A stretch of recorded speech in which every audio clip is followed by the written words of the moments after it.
Well, this morning we are painting a picture, because Hunter's a painter, of Hunter Biden's most controversial business dealings and their key players. So to break down the gallery, if you will, of scandals in the investigation, let's go off the wall.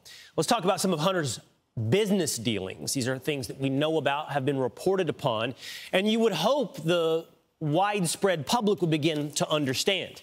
And the first real story we heard about was Hunter's connection to a Ukrainian energy company, Burisma, where he sat on the board and made $50,000 a month for approximately 5 years. Now, it's important to remember, Hunter had no experience in oil and gas, virtually no connections or no real-world credentials to get that job. He had the one connection that mattered most. His last name was Biden, and his father was the vice president, with a portfolio of countries under his responsibility, one of which was Ukraine.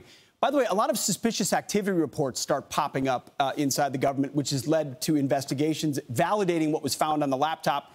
Here's one of them. Hunter Biden sought an annual $2 million retainer. Again, what does he know about Libya? Nothing. To aid in the recovery of frozen Libyan assets that were frozen on Muammar Gaddafi by Obama. His dad's vice president, he's trying to get him unfrozen. You can't make it up. How about this one, Pete? This is China.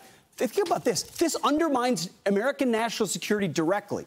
He facilitated the sale of an American-operated cobalt mine for batteries so that it could be sold to the Chinese in 2016. So the Bidens make money, we lose the ability to produce electric batteries ourselves. And finally, also one you may have become familiar with is Hunter Biden begins working with CEFC. It's a Chinese energy company that did that in 2017, and it is directly connected to the Chinese Communist Party.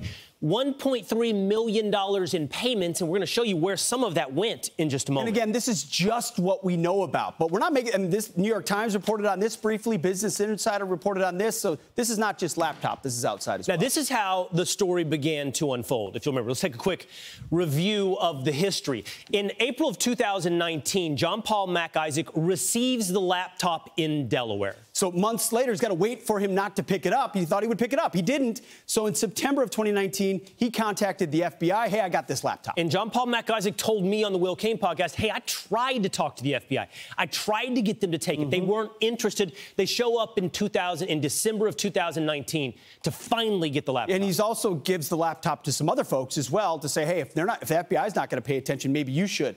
July of 2020. So get this. The FBI has the laptop and has had it for months, 7 months, and they start briefing Twitter executives on the potential threat to elections, a hack and dump that could hypothetically happen based on disparaging information of a candidate. And right before the election, Facebook is warned about potential misinformation campaigns. Again, Facebook, Twitter, alerted by the FBI about something that might happen because the FBI knows it's going to happen. Let's zoom in on the timeline just for a moment and show the impact of all of this. So in October of that year, again, the election is a few weeks away, the New York Post releases the report of Hunter Biden's laptop. Absolutely, they did. I hope that cursor up there on the top is intentional because it's Hunter Biden's laptop. Anyway, if it's not, no worries. October 19th, so just 5 days later, so they know the story's going to pop. It does pop.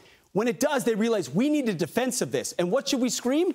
Russia, Russia, Russia, like we have forever. So we learned that inside the campaign team, starting with Antony Blinken, they reach out to Intel folks and they get 51 of them to sign a letter denouncing this report as having the hallmarks of Russian misinformation. Quickly, then the debate is held. But that's the key. They knew they had to do it here so that 3 days later at the debate, Joe Biden could say, nope, 51 just Russian misinformation. Nothing to see here. Then Joe Biden wins the election in December of 2020. Hunter Biden, it's finally confirmed there's an investigation into his, at that point, all we hear about is his tax affairs. But there's an investigation. Now, let's talk about, as I mentioned earlier, who are the key players in this entire story? It's not just about Hunter. No, it's not. So first of all, the most key player is the guy that looks just like James Biden, and it's Joe Biden, right? The big guy is the key player in the investigation. But who are all the other actors? Well, this is Joe Biden's brother, James Biden, Hunter's uncle, who is central to business dealings as well. So as these go through, I want to tell you, he, that we know of, has received approximately $360,000 in payments from Chinese companies. Haley Biden, widow of Beau Biden, temporary girlfriend of Hunter Biden, also received family cash. This is Rob Walker, who we know specifically received $869,000 in Chinese cash. This is not right. Rob Walker, because I don't know why we don't have a photo of him, but maybe it's hard. Same with Eric Schwerin, who's a big business partner as well of Hunter Biden. He's been described as a close friend. Then, of course, there's Anthony Blinken. And the importance of Anthony Blinken, we learned this week, is he helped organize that letter of 51 big intel guys to say it's Russian disinformation. He cashed in nicely on that. He's got a pretty plum spot in the Secretary of State. Absolutely. Anthony Blinken, but he was very, very political at the beginning. And then you've got the IRS whistleblower, who right now is central to putting it all together. Remember, they ignored Tony Bobolinsky. They ignored a lot of other business associates who were willing to say, Joe was in on the conversation. Joe knew everything. He is the big guy. He was getting money. We'll see through House Republicans if these investigations will lead to something beyond just tax crimes. And because we're just scratching the surface of this story. For sure. I'm Steve Doocy. I'm Brian Kilmeade. And I'm Ainsley Earhart. And click here to subscribe to the Fox News YouTube page to catch our hottest interviews and most compelling analysis.